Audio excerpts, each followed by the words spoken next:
Hello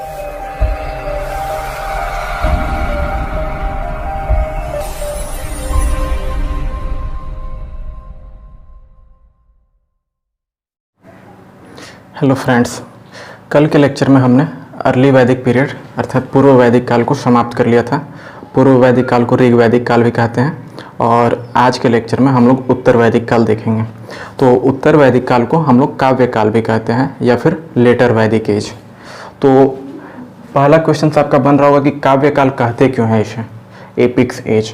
चूँकि इस समय जो है दो सबसे महत्वपूर्ण काव्यों की रचना हुई थी, रामायण और महाभारत। इन दोनों काव्यों की रचना इसी समय में हुई थी, उत्तर वैदिक काल में। इसी वजह से इसे काव्य काल भी कहते हैं।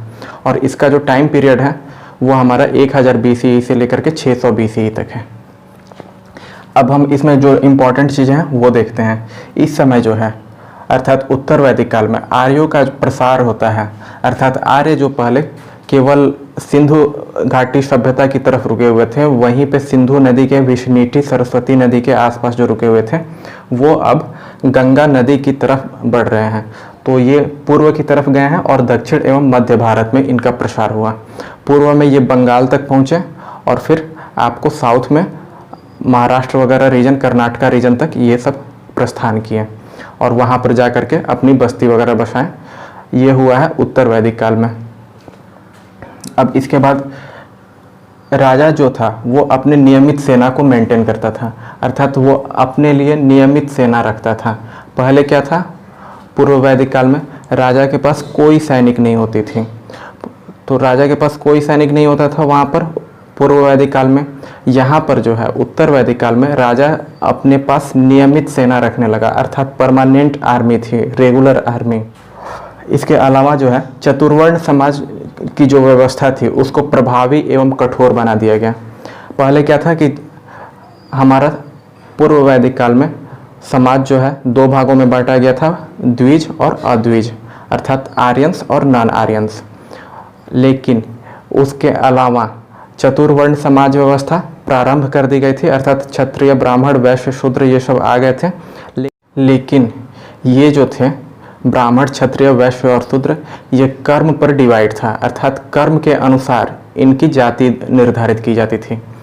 अर्थात वो जैसा कर्म करेंगे वैसे उनके अनुकूल जाति का नामांकन कर दिया जाता था। लेकिन उत्तर वैदिक काल में क्या किया गया कि जिस कास्ट से वो बिलोंग करते हैं उनको वही कार्य करना है, अर्थात उनके जो अगली पीढ़ी आएगी वो उसी कार्यों में लिप्त होगी। अर्थात जो ब्राह्मण के वंशज होंगे वो आपको रिचुअलिस्टिक वगैरह, आध्यात्मिक वगैरह कार्य करेंगे। जो क्षत्रिय के वंशज होंगे वो आपको युद्ध से संबंधित कार्य करेंगे। पहले क्या था, पूर्व वैदिक काल में अगर आप ब्राह्मण के ही संतान क्यों ना हो, अगर आप लड़ाई में, युद्ध कला में माहिर हैं तो आप क्षत्रिय हो जाएंगे। लेकिन यहाँ पर जो है इसको कठोर बना दिया गया, रिजिड बना दिया गया, अर्थात अब आप चेंज नहीं कर सकते हैं। आप कितने भी होनहार क्यों ना हो जाए, धनुर्धर क्यों ना हो जाए, लेकिन अगर आप ब्राह्मण कुल में हैं तो आप क्षत्रिय नहीं हो सकते हैं। ये चीज़ कर दिया गया आपका उत्तर वैदिक काल में। अब यहाँ पर हमने देखा था कि राजा जो है अपने पास नियमित सेना रखता था। तो नियमित सेना रखने के लिए उसके पास टैक्स चाहिए, रेगुलर टैक्स चाहिए। तो रेगुलर टैक्स तो एकदम कंपलसरी चाहिए। तो इसके लिए क्या किया गया कि भूमि कर को कंपलसरी बना दिया गया। पहले क्या था कि भूमि कर नाम की कोई चीज़ नहीं थी राजा के पास। उत्तर वैदिक काल में जो है यहाँ पर टैक्स कंपलसरी है। क्यों? क्योंकि अब इसको नियमित सेना रखनी है। नियमित सेना रखनी है तो सेना का खर्च उठाना होगा, उनके खान पान, राशन वगैरह ये सब राजा को बियर करना होगा। तो उसके लिए पैसे चाहिए। तो पैसों के लिए जो है उसने टैक्स जो है कंपलसरी कर दिया। इससे पहले क्या था, पूर्व वैदिक काल में वहाँ पर टैक्सेशन जो था वो स्वैच्छिक रूप से था, अर्थात आपको इच्छा हो तो दीजिए, नहीं इच्छा हो मत दीजिए। और उसको वहाँ पर हम लोग बाली कहते थे। तो बाली आपका यहाँ भी प्रचलन में है, लेकिन बाली जो है वो यहाँ भी स्वैच्छिक है। लेकिन इसके अलावा जो है भाग ला दिया गया, और ये भाग जो होता था ये भूमि कर होता था। तो इसको आप लोग याद रखिएगा कि भाग का मीनिंग क्या है और ये किस वैदिक काल से संबंधित है। तो ये उत्तर वैदिक काल से संबंधित है और भाग का मीनिंग आपका भूमि कर हो गया। इसके अलावा जो है विधवा विवाह को निषेध कर दिया गया। पूर्व वैदिक काल में विधवा विवाह होता था, उसको नियोग विवाह कहा जाता था। और यहाँ पर जो है विधवा विवाह को निषेध कर दिया गया, अर्थात इसका मतलब हम लोग ये कह सकते हैं कि महिलाओं की स्थिति में गिरावट दर्ज की गई है। चलिए अब हम लोग देखते हैं कि और क्या क्या चेंजेज आए थे। तो इस समय जो है उत्तर वैदिक काल में आपका वस्तु विनिमय प्रणाली को लगभग समाप्त कर दिया गया है। ये ध्यान रखिएगा, लगभग, पूर्णतः नहीं। अर्थात वस्तु विनिमय प्रणाली जो थी ये लगभग समाप्ति पर थी। तो इसकी जगह पर क्या लाया गया? तो इसकी जगह पर सिक्कों का चलन लाया गया। तो ये सिक्के जो चलाए गए ये आपको सोने, चांदी तथा तांबे के सिक्के थे। तो ये सोने, चांदी और तांबे के सिक्कों का प्रचलन किया गया। और ये जो सिक्के थे इसमें से सोने के सिक्के को निष्क या फिर स्वर्ण इनसे संबोधित किया जाता था। और इन सिक्कों का इंट्रिंसिक वैल्यू से ट्रेडिंग की जाती थी, अर्थात इनकी खुद की वैल्यू होती थी। अर्थात जो सोने का उस टाइम रेट चल रहा था उस रेट के अनुसार आप ट्रेडिंग कर सकते हैं। ऐसा नहीं कि उस पर अगर हम 2 रुपये लिख दिए तो वो 2 रुपये में ही जाएगा, बल्कि वो इंट्रिंसिक वैल्यू, अर्थात अगर उस समय सोने का रेट अगर घटेगा या बढ़ेगा तो आपका जो सामान की जो क्वांटिटी है वो भी घटेगी और बढ़ेगी। तो इस तरीके से आपको इंट्रिंसिक वैल्यू पर ट्रेडिंग की जाती है। और इसके अलावा जो आपको याद रखना है, जो एग्जाम्स में पूछे जाते हैं, वो ये 2 मुख्य पॉइंट्स हैं, सीरा और सीता। तो डायरेक्ट क्वेश्चंस ये रहता है कि उत्तर वैदिक काल में या वैदिक काल में सीरा किसको कहा जाता था? तो सीरा जो है वो हल को कहा जाता था और सीता हल रेखा को। तो ये दोनों आप याद रखिएगा। यहाँ पर कन्फ्यूजन होता है, तो कन्फ्यूजन दूर करने के लिए मैं आपको यहाँ पे थोड़ी सी एक स्टोरी कर देता हूँ। तो सीता जो है ये आपको राजा जनक जब हल चला रहे थे तो मिट्टी से निकली थी। मिट्टी में उनको एक घड़ा मिला था, उस घड़े में सीता को रखा गया था। तो ये ध्यान रखिएगा, वो हल चला रहे थे तो हल कहाँ चल रहा था? हल रेखा पर सीता मिली थी। अर्थात हल रेखा पर जब हल चल रही थी तो उस समय मटके से हल टकराया, तो सीता कहाँ मिली थी? हल रेखा पर मिली। तो सीता जो है वो हल रेखा से कोरिलेट कर लीजिएगा, और जो बच गया सीरा वो आपका हल हो जाएगा। तो ऐसे आप लोग क्लू पकड़ सकते हैं। और तीसरी जो चीज़ याद रखनी है वो आपको वणिक याद रखनी है। तो वणिक जो है इस समय के व्यापारियों के लिए प्रयुक्त किया गया था, अर्थात व्यापारी वर्ग के लोगों को संबोधन के लिए वणिक कहा गया है। अर्थात जो मतलब कि ट्रेड करते थे प्रेजेंट डे टाइम में बनिया वगैरह, तो इनको वणिक कहा गया था। और इसके बाद गोधूली और गवयुति ये 2 शब्द हैं। तो गोधूली जो है वो आपको समय मापन की इकाई थी। आज भी जो है हम लोग गोधूली वेला कहते हैं शाम के समय को। तो ये जो गोधूली था ये आपको समय मापन की इकाई थी। और गवयुति जो थी ये आपको डिस्टेंस मेजरमेंट अर्थात दूरी मापन की इकाई थी। तो ये दोनों आप लोग याद रखिएगा, गवयुति अर्थात दूरी मापना और गोधूली अर्थात समय मापना। चलिए, तो हमने देखा था कि भाग जो है वो आपका भूमि कर को कहा जाता था और भाग देना सबके लिए कंपलसरी था, अर्थात भूमि पर ये कर लगाया जाता था। और ये जो कर कलेक्ट जो करता था, अर्थात ये जो व्यक्ति इस कर का संग्रह करता था, कर संग्राहक, उसको भागदुहा कहा जाता था। भागदुहा या भागदुगा ये आपको मिलेगा। तो इसको आप लोग याद रखिएगा कि भागदुगा जो है ये आपको कर संग्राहक अर्थात टैक्स कलेक्टर को कहा गया है। भाग हो गया आपका टैक्स और उसको जब कलेक्ट करेगा उसको भागदुगा। अब इसके बाद पुरोहितवाद का जो है वो प्रचलन हो गया। ये इस समय उत्तर वैदिक काल में पुरोहितवाद जो है अर्थात प्रीस्टहुड, इसका काफ़ी ज़्यादा प्रचलन हो गया। रीजन क्या था? तो इस समय जो है यज्ञ, राजाओं के लिए यज्ञ वगैरह कराए जाने लगे। पहले क्या था कि राजा के पास पावर कम थी। राजा जो था वो अपना डे टू डे जो वर्क्स था वो सभा और समिति के थ्रू करता था और राजा का काम केवल युद्ध लड़ना था।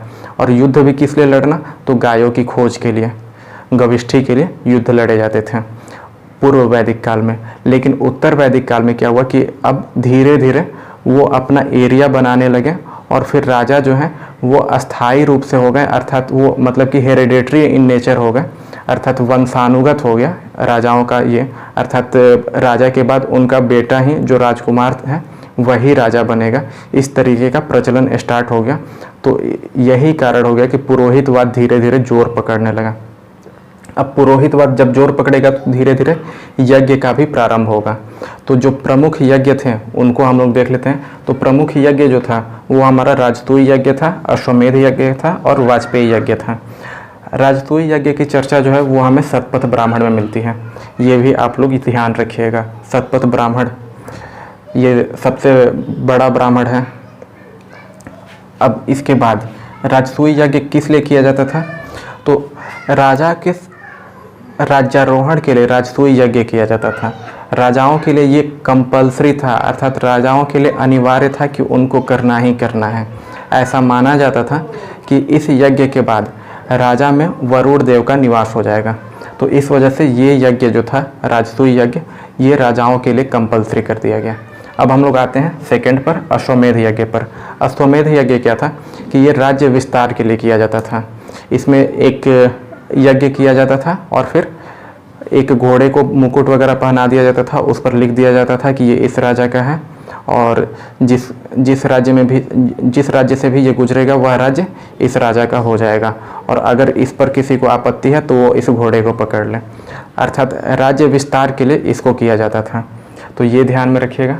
और थर्ड जो है ये हमारा वाजपेयी यज्ञ है। तो वाजपेयी यज्ञ जो है जब राज्य जो है काफ़ी मतलब कि सही समय पर है, अर्थात प्रसन्न है, उसके पास कुछ ये नहीं हो रहा है, कोई एक्स्ट्रा वर्क वगैरह नहीं है, युद्ध नहीं है और अकाल वगैरह की भी स्थिति नहीं है, तो ऐसे टाइम में अपनी प्रजा को प्रसन्न रखने के लिए राजा जो है वो वाजपेयी यज्ञ को करते थे। और ये वाजपेयी यज्ञ जो है वो सबसे लंबा टाइम चलता था। ये 25 दिन चलता था। अश्वमेध यज्ञ 3 दिन चलता था और ये 21 दिन। तो वाजपेयी यज्ञ सबसे लंबा यज्ञ था और ये इसकी जो उद्देश्य थी, अर्थात वाजपेयी यज्ञ कराने का जो उद्देश्य था वो हमारा था कि राजा के शारीरिक तथा मानसिक शक्ति को बल मिले, इसके लिए वाजपेयी यज्ञ कराया जाता था। और इसमें जो है तरह तरह के कंपटीशन कराए जाते थे ताकि प्रजा का मनोरंजन हो सके। जैसे रथ दौड़ हो गया, घुड़दौड़ हो गया, इस टाइप के कंपटीशंस वगैरह कराए जाते थे प्रजा के मनोरंजन के लिए। तो ये था हमारा यज्ञ। अब इसके बाद हम लोग आ जाते हैं थोड़ा सा विवाह पद्धतियों पर, कितने प्रकार के विवाह उस टाइम प्रचलित थे, इन पर चर्चा कर लेते हैं। कितने प्रकार के विवाह थे उनको देखते हैं। तो इससे पहले हमने देख लिया था कि पूर्व वैदिक काल में, अर्थात अर्ली वैदिक एज में आपको नियोग विवाह का प्रचलन था, अर्थात विधवा विवाह चलता था। और उत्तर वैदिक काल में नियोग विवाह निषेध कर दिया गया, अर्थात विधवाओं का विवाह नहीं होता था। अब इसके अलावा जो है और कौन कौन से विवाह थे इनको हम लोग देखते हैं। तो नियोग विवाह अलग है, उससे हमें नहीं कोरिलेट करना है। इसके अलावा एक अनुलोम विवाह था और एक प्रतिलोम विवाह। तो अनुलोम विवाह में क्या होता था कि उच्च वर्ण पुरुष, अर्थात जो पुरुष होगा वो उच्च वर्ण का होगा, अर्थात ऊंची जाति का पुरुष था, और निम्न वर्ण की महिला। तो इससे जो होता था इसको अनुलोम विवाह कहते थे। अर्थात पुरुष के अनुसार देखिए तो पुरुष उच्च पर है और महिला निम्न पर, तो ये अनुलोम अर्थात नीचे की तरफ, तो ये हो गया अनुलोम विवाह। और अब हम आते हैं प्रतिलोम विवाह। तो यहाँ पर क्या था कि निम्न वर्ग का पुरुष था और उच्च वर्ग की महिला, अर्थात ऊपर की तरफ, तो प्रतिलोम हो गया। तो ये ध्यान में रखिएगा, अनुलोम और प्रतिलोम। शब्दों के मीनिंग पर आप जाइएगा, अनुलोम अर्थात नीचे की तरफ और प्रतिलोम अर्थात उल्टा जाना है, तो शब्दों की मीनिंग पर आप लोग पकड़ सकते हैं। तो ये तो था कि पुरुष और महिला के अनुसार वर्ण की आधार पर। अब इसके अलावा जो है, इसके अलावा 8 प्रकार के विवाह थे। तो ये 8 प्रकार में 4 प्रशंसनीय विवाह थे और 4 निंदनीय विवाह थे। उनको हम लोग देखते हैं कि कौन कौन से प्रशंसनीय थे और उसके बाद फिर देखेंगे कि कौन कौन से निंदनीय विवाह थे। तो सबसे पहला हमारा आता है ब्रह्म विवाह। तो ब्रह्म विवाह में क्या था कि महिला और पुरुष अगर एक ही जाति के हैं, अर्थात सेम वर्ण के महिला और उसी वर्ण की पुरुष, तो फिर ऐसे स्थिति में विवाह जो होता था उसको ब्रह्म विवाह, अर्थात एक ही जाति में अगर विवाह होता है तो उसको ब्रह्म विवाह कहा गया। और दूसरा सेकंड जो है वो आपका दैव विवाह है। दैव विवाह में क्या होता था कि पुरोहित से ही पिता अपनी पुत्री की शादी कर देता था, अर्थात जो पुजारी होते थे, पुजारियों से ही पुत्री की शादी कर दी गई। तो ये क्यों की जाती थी? पुजारियों की तो उम्र पुत्री की अपेक्षा तो ज़्यादा ही होगी, बट ये क्यों की जाती थी? तो कोई यज्ञ वगैरह या पुरोहित का फ़ी नहीं चुका पाने की स्थिति में उस फीस के बदले, अर्थात पुरोहितवाद की फीस के बदले, पुरोहितवाद की राशि के बदले वो अपनी पुत्री की शादी पुरोहित से कर देते थे और जो फीस था वो ख़त्म।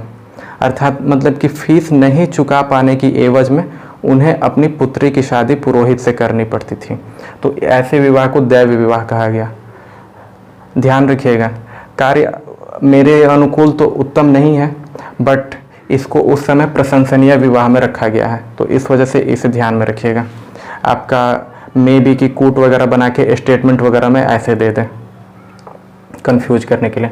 अब हम आते हैं प्रजापत्य विवाह में, या प्रजापति विवाह भी इसको कहा जाता है।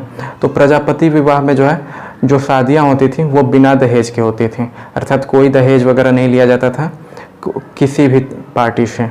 इसके बाद आर्य विवाह है। तो आर्य विवाह में जो है दहेज जो है लड़की के पिता को दिया जाता था, अर्थात लड़का पार्टी लड़की के पिता को देता था दहेज। तो और दहेज में क्या दी जाती थी? तो एक गाय और एक बैल, अर्थात एक जोड़ा गाय बैल का दिया जाता था दहेज में। तो ये होता था आर्य विवाह। और ये चारों विवाह जो हैं इनको हम लोग प्रशंसनीय विवाह की श्रेणी में रखे हैं, इसको ध्यान में रखिएगा। आपसे क्वेश्चंस वगैरह पूछे जा सकते हैं कि निम्न में से कौन सा प्रशंसनीय विवाह है, और ऑप्शंस दे दिए जाएं, या फिर कौन सा नहीं है, या फिर कौन सा निंदनीय विवाह है, इस तरीके से। तो ये चार जो है ब्रह्म, देव, प्रजापति और आर्य, ये चार आपके प्रशंसनीय विवाह हैं, इसको ध्यान में रखिएगा। और अनुलोम और प्रतिलोम समझ चुके हैं, नियोग विवाह समझ चुके हैं। अब हम लोग आ जाते हैं निंदनीय विवाह पर। चार निंदनीय विवाह कौन कौन से हैं वो देखते हैं। निंदनीय विवाह जो थे वो हमारा गंधर्व विवाह था, असुर विवाह था, राक्षस विवाह और पैशाच विवाह। ये चार आपके निंदनीय विवाह की कैटेगरी में रखे गए थे। तो ये चारों हैं क्या? तो गंधर्व विवाह आपका सहमति से, अर्थात लव मैरिज टाइप में, प्रेजेंट डे टाइम में लव मैरिज टाइप आप कह सकते हैं। तो अर्थात दोनों की सहमति से जो विवाह होता था उसको गंधर्व विवाह कहा जाता था। तो उसके बाद जो है असुर विवाह। असुर विवाह में क्या किया जाता था कि लड़की को खरीद करके, अर्थात लड़की को कहीं से किसी ने अपने घर से हटाया और उसको खरीदा गया, खरीद फरोख्त हुई, और उसके बाद खरीदी हुई लड़की से अगर शादी की जाती थी तो उसको असुर विवाह की कैटेगरी में रखा गया। इसके बाद आता है राक्षस विवाह। तो राक्षस विवाह में क्या होता था कि लड़की का अपहरण करके शादी की जाती थी। लड़की का अपहरण किया गया, पहले उनके मतलब कि परिवार को पता भी नहीं चलता था, और फिर अपहरण करने के बाद उस अपहृत लड़की से शादी की जाती थी। ये होता था हमारा राक्षस विवाह में। पैशाच विवाह में क्या होता था कि मानसिक रूप से विक्षुब्धता की स्थिति में शादी की जाती थी, अर्थात लड़की जब आपको मानसिक रूप से स्वस्थ नहीं है, अचेत अवस्था में है, तो वैसे टाइम में आपको जो शादी की जाती थी उसको पैशाच विवाह की कैटेगरी में रखा गया। ये मानसिक रूप से अस्वस्थ का मीनिंग जो है, आप लोग पागल मत समझिएगा। ये मानसिक रूप से अस्वस्थ का मतलब यहाँ पर अचेत अवस्था है, अर्थात वो अपने होशो हवास में नहीं है, उसे कुछ मदिरा पान वगैरह करा दिया गया या कुछ भी ऐसा कुछ खिला दिया गया है कि वो अपना सेल्फ डिसीजन उस समय नहीं ले सकती हैं। तो ऐसी स्थिति में जो शादी होती थी वैसे शादी को पैशाच विवाह की कैटेगरी में रखा गया है। तो ये चारों आपके निंदनीय विवाह थे। अब इसके बाद हम लोग आते हैं सोम और सूरा पे। तो सोम जो था इसको सोम रस भी कहा जाता था, और ये आपको यज्ञ वगैरह रिचुअलिस्टिक परफॉर्मेंस वगैरह में इसका यूज होता था। ये देवों को चढ़ाया जाता था। ये था क्या एक्चुअल में? तो ये एक तरीके का पेय पदार्थ था जो कि भांग से निर्मित होता था, तो इसको सोमरस बोलते थे। और दूसरा जो है वो सूरा, अर्थात सूरा जो था वो मदिरा को बोला जाता था। और मदिरा जो ये जो बनता था वो आपको चावल वगैरह या महुआ वगैरह इन सब से बनता था, अर्थात प्रेजेंट डे टाइम में शराब वगैरह जो आपको लोकल्स में मिलते हैं उसको आप सूरा कह सकते हैं। और सोम जो है वो आपका भांग से निर्मित जो पेय पदार्थ बनता था उसको सोम कहा जाता था। और इसको ये जो था ये आपका प्रशंसनीय पेय था और ये निंदनीय पेय था। तो इसको आप लोग याद रखिएगा, सोम और सूरा, और ये दोनों उत्तर वैदिक काल में आपके प्रचलन में आए। तो उत्तर वैदिक काल में इतना ही है। इसके बाद जो है हम लोग अब जो है 600 BCE तक आ चुके हैं। अब इसमें आप देख रहे हैं कि 1000 BCE से पुरोहितवाद लगभग स्टार्ट हुआ है। 1000 BCE से लेकर के 600 BCE अर्थात लगभग 400 साल में आपका ब्राह्मणवाद, पुरोहितवाद कितनी ऑप्टिमिस्टिक लेवल पर पहुंच चुका है, अपने पराकाष्ठा पर पहुंच चुका है। ये देखें, यहाँ पर अब पुरोहितों की फीस नहीं दी जा पा रही है, अर्थात उनकी फ़ी जो है इतनी हाई है, अर्थात उनका जो चढ़ावा है वो इतना ज़्यादा है कि अब पिता जो है या जो भी नॉर्मल पर्सन है वो नहीं दे पा रहा है। तो ऐसी स्थिति में अपनी पुत्री की शादी पुरोहित से करके अपने सारे पिछले कर्जों को चुका लेता था। तो ये देखें कि ब्राह्मणवाद अर्थात पुरोहितवाद की क्या पराकाष्ठा पहुंची थी। तो यही रीज़न हो जाता है कि अब इसके बाद 600 BCE के बाद हमारा बुद्धिज्म, जैनिज्म ऐसे मतलब कि नए धर्मों का उदय होता है। चूँकि यहाँ पर जो है पुरोहितवाद काफ़ी अपनी पराकाष्ठा पर पहुँच चुका है, मतलब कि जो मोरल्स होते हैं वो लगभग समाप्ति पर आ चुके थे। तो इस वजह से नए धर्मों का उदय हुआ और जो लोग थे वो नए धर्मों की तरफ मुड़ने लगे। तो ये सब जो है बौद्धिज्म, जैनिज्म, रिलीजन वगैरह, दर्शन, ये सब हम लोग नेक्स्ट लेक्चर में करेंगे।